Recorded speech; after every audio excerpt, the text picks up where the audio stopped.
Hello viewers, आज के video में हम कक्षा 10वीं बोर्ड सामाजिक विज्ञान की तैयारी कर रहे हैं।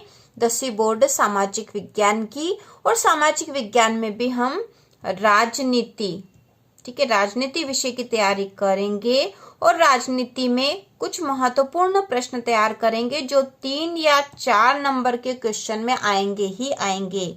ठीक है, 3 नंबर और 4 नंबर वाले क्वेश्चन में आते ही है ये प्रश्न, वही प्रश्न हम तैयार कर रहे हैं, वेरी इंपॉर्टेंट। और आप यदि इसी से तैयारी करते रहोगे तो एग्जाम में बहुत ही अच्छे अंकों से पास हो जाओगे, भले ही आपने कुछ भी तैयारी अभी तक नहीं की हो।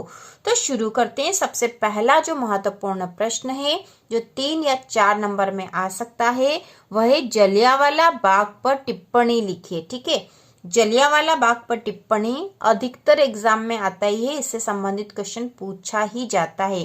तो इसका उत्तर होगा 13 अप्रैल 1919 को अमृतसर के जलियांवाला बाग में एक जनसभा आयोजित करने की घोषणा की गई। ठीक है, कब की गई थी? 13 अप्रैल 1919 को। यह प्रश्न ऑब्जेक्टिव में भी आता है। जलियांवाला बाग हत्याकांड कब हुआ था? 13 अप्रैल 1919 को अमृतसर के जलियांवाला बाग में एक जनसभा आयोजित की घोषणा की गई। लोगों को वहां एकत्रित होने दिया गया। ठीक है, एक जनसभा की घोषणा हुई 13 अप्रैल 1919 को, लोग वहां एकत्रित हुए, लोगों को वहां एकत्रित होने दिया गया। जब लोग हजारों की संख्या में इकट्ठे हो गए तो वहां जनरल डायर बख्तरबंद गाड़ियों तथा सेना के साथ जा पहुंचा। उसने बिना किसी चेतावनी के निहत्थे व शांतिपूर्ण सभा कर रहे लोगों पर गोलीबारी करने का आदेश दे दिया। मरने वाले भारतीयों की संख्या बहुत अधिक थी। ऐसा करने के पीछे जनरल डायर का उद्देश्य नैतिक प्रभाव पैदा करना व सत्याग्रही लोगों के मन में आतंक तथा भय की भावना पैदा करना था। इतनी भारी संख्या में निर्दोष लोगों की हत्या बहुत ही बड़ा अमानवीय कृत्य है। इसके लिए सरकार को माफी मांगना चाहिए थी तथा जनरल डायर को कड़ी से कड़ी सजा देनी चाहिए थी। तो ये जलियांवाला बाग पर एक टिप्पणी है, फिर से हम देख लेंगे ताकि आपको ये याद हो जाए। अभी ही हम इस तरह से क्वेश्चन आंसर याद करना चाहते हैं या समझाना चाहते हैं जिससे कि आपको उस प्रश्न का उत्तर भी समझ में आ जाए और आपको याद भी रहे। तो जलियांवाला बाग पर एक टिप्पणी, उत्तर है 13 अप्रैल 1919 को अमृतसर के जलियांवाला बाग में एक जनसभा आयोजित करने की घोषणा की गई। लोगों को वहां एकत्रित होने दिया गया। जब लोग हजारों की संख्या में इकट्ठे हो गए तो वहां जनरल डायर बख्तरबंद गाड़ियों तथा सेना के साथ जा पहुंचा। उसने बिना किसी चेतावनी के निहत्थे व शांतिपूर्ण सभा कर रहे लोगों पर गोलीबारी करने का आदेश दे दिया। मरने वाले भारतीयों की संख्या बहुत अधिक थी। ऐसा करने के पीछे जनरल डायर का उद्देश्य नैतिक प्रभाव पैदा करना व सत्याग्रही लोगों के मन में आतंक व भय की भावना पैदा करना था।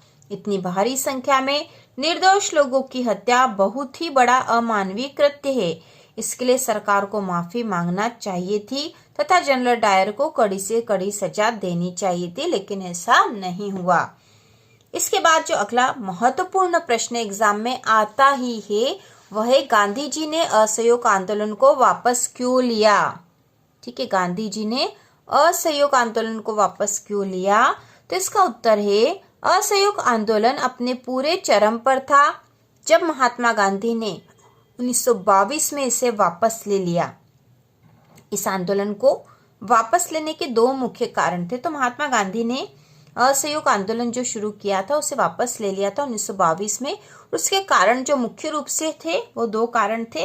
पहला है, महात्मा गांधी अहिंसा और शांति के समर्थक थे। जब उन्हें पता चला कि चोरी चोरा के पुलिस थाने में आग लगाकर 22 पुलिस वालों को हत्या कर दी तो वे परेशान हो गए। ठीक है, तो असहयोग आंदोलन जो वापस लिया गया था उसका एक प्रमुख कारण चोरी चोरा की घटना थी। ठीक है, ये जो घटना हुई थी चोरी चोरा की घटना के नाम से जानी जाती है, जहां पर 22 पुलिस वालों की हत्या कर दी गई थी। तो पहला है, महात्मा गांधी अहिंसा और शांति के समर्थक थे। जब उन्हें पता चला कि चोरी चोरा के पुलिस थाने में आग लगाकर 22 पुलिस वालों को हत्या कर दी गई तो वे परेशान हो गए। पहला कारण ये था। दूसरा है, उन्होंने सोचा यदि आंदोलन हिंसक हो जाए तो अंग्रेज सरकार और उग्र हो जाएगी और बहुत से निर्दोष लोग मारे जाएंगे। इसलिए महात्मा गांधी ने असहयोग आंदोलन वापस ले लिया। तो दो प्रमुख कारण थे। पहला था चोरी चोरा की घटना जिसमें हिंसा हुई थी, 22 पुलिस वालों की हत्या कर दी गई थी भीड़ के द्वारा। और दूसरा कारण यह था कि महात्मा गांधी को ये लगा कि यदि आंदोलन हिंसक हो जाएगा तो अंग्रेज सरकार भी और अधिक उग्र हो जाएगी और बहुत से निर्दोष लोग मारे जाएंगे। इसलिए महात्मा गांधी ने असहयोग आंदोलन वापस ले लिया। इसके बाद अगला और महत्वपूर्ण प्रश्न है, असहयोग आंदोलन का कारण और परिणाम लिखिए। ठीक है, असहयोग आंदोलन से संबंधित क्वेश्चन एग्जाम में आता ही है। तो इसका उत्तर होगा, महात्मा गांधी का मानना था कि भारत में ब्रिटिश शासन भारतीयों के सहयोग से ही स्थापित हुआ है और यह शासन, ठीक है, और यह शासन इसी सहयोग के कारण चल पा रहा है। अगर भारत के लोग अपना सहयोग वापस ले लें, ठीक है, यदि भारत के लोग अपना सहयोग वापस ले तो साल भर के भीतर ब्रिटिश शासन खत्म हो जाएगा और स्वराज की, ठीक है, और स्वराज की स्थापना हो जाएगी। तो सबसे पहले तो हम यही समझेंगे महात्मा गांधी के क्या विचार थे।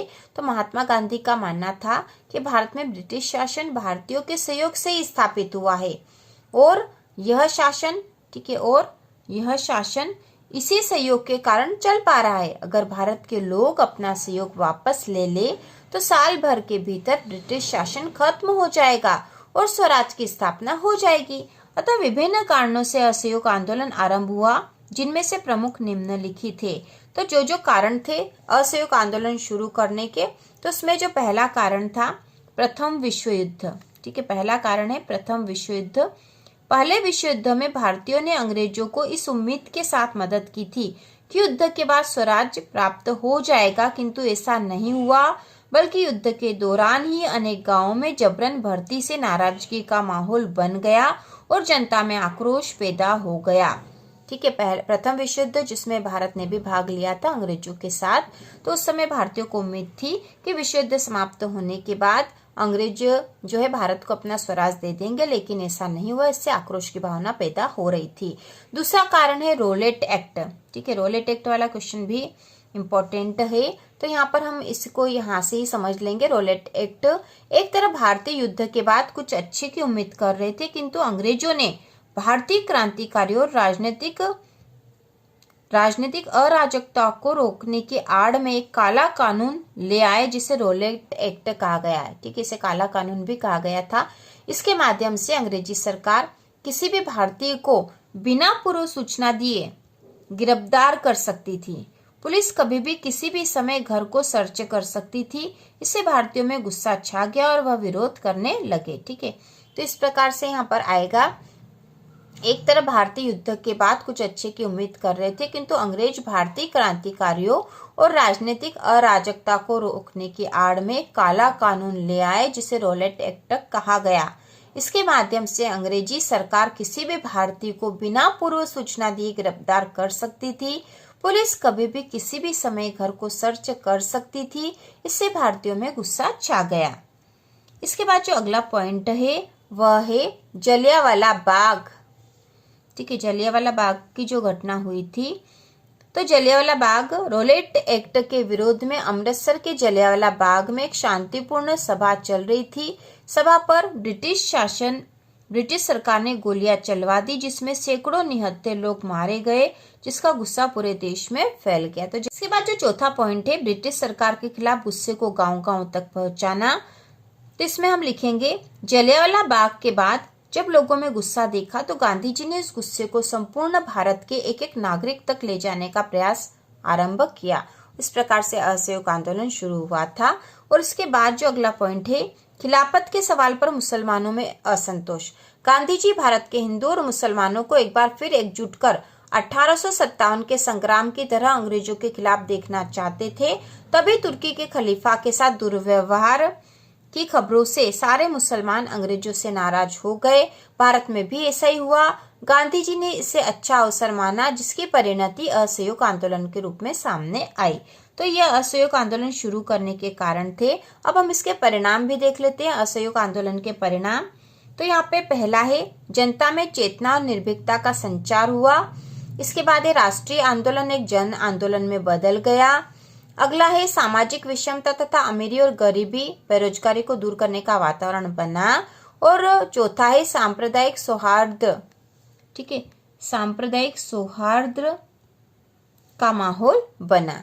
तो यहाँ पर इस प्रकार से इसके परिणाम प्राप्त हुए। इसके बाद अगला है असहयोग आंदोलन का उद्देश्य कार्यक्रम में महत्व लिखिए। तो असहयोग आंदोलन एक महत्वपूर्ण टॉपिक है जिसमें से क्वेश्चन आता है, इसलिए हम इससे संबंधित क्वेश्चन तैयार कर रहे हैं। तो इसके जो उद्देश्य कार्यक्रम और महत्व लिखना है। तो उद्देश्य में हम लिखेंगे, उद्देश्य में जलियांवाला बाग हत्याकांड का विरोध, रोलेट एक्ट का विरोध, ब्रिटिश सरकार की वादा खिलाफी का विरोध और स्वराज की प्राप्ति। 4 मुख्य उद्देश्य थे असहयोग आंदोलन के। जलियांवाला बाग हत्याकांड का विरोध करना, रोलेट एक्ट का विरोध करना जो कि एक काला कानून था, ब्रिटिश सरकार की वादा खिलाफी का विरोध क्योंकि प्रथम विश्व युद्ध में भारतीयों ने अंग्रेजों का साथ दिया था इस उम्मीद से कि वे स्वराज दे देंगे, लेकिन उन्होंने ये वादा नहीं निभाया था, तो ये वादा खिलाफी का विरोध था। और स्वराज प्राप्ति एक मुख्य उद्देश्य था। अब असहयोग आंदोलन के जो कार्यक्रम थे, ठीक है, कार्यक्रम क्या क्या थे? तो ये कार्यक्रम थे, पहला है, कार्यक्रम में हम पहला बताएंगे सरकारी नौकरियों उपाधियों का त्याग करना। ठीक है, इसमें जो जो कार्यक्रम हुआ थे, सरकारी नौकरियों उपाधियों का त्याग किया था लोगों ने। विधानमंडल एवं सरकारी अदालतों का बहिष्कार करना, सरकारी स्कूलों और कॉलेजों का बहिष्कार करना, सरकारी करों की अदायगी ना करना और विदेशी वस्तुओं का बहिष्कार और स्वदेशी वस्तुओं का उपयोग करना। इसके बाद है असहयोग आंदोलन का महत्व। तो इसका जो महत्व है, पहला है, यह आंदोलन देश का प्रथम राष्ट्रीय आंदोलन था जिसमें सभी धर्मों व क्षेत्र के लोग सम्मिलित हुए। दूसरा, इस आंदोलन से राजनीतिक चेतना का विकास हुआ, कांग्रेस दल की नीतियों में परिवर्तन हुआ और यह आंदोलन अहिंसात्मक आंदोलन था। तो ये इसके महत्व हैं असहयोग आंदोलन के। तो असहयोग आंदोलन के उद्देश्य क्या थे, यह कार्यक्रम क्या क्या था और इसका महत्व भी हमने देख लिया है। असहयोग आंदोलन शुरू करने के कारण भी देख लिए और असहयोग आंदोलन से संबंधित क्वेश्चन एग्जाम में आएगा ही आएगा, आपको याद कर लेना है। ठीक है, आप 1 या 2 बार इसको पढ़ लोगे, समझ लोगे तो आपको ध्यान रहेगा। तो इसी प्रकार के और वीडियो देखने के लिए और चैनल पर कक्षा 10वीं सामाजिक विज्ञान की संपूर्ण तैयारी हो रही है। यदि आपकी कोई भी तैयारी अभी तक नहीं है तो भी आसानी से आप तैयार कर लोगे। तो इसी प्रकार के और वीडियो देखने के लिए चैनल को सब्सक्राइब कीजिए।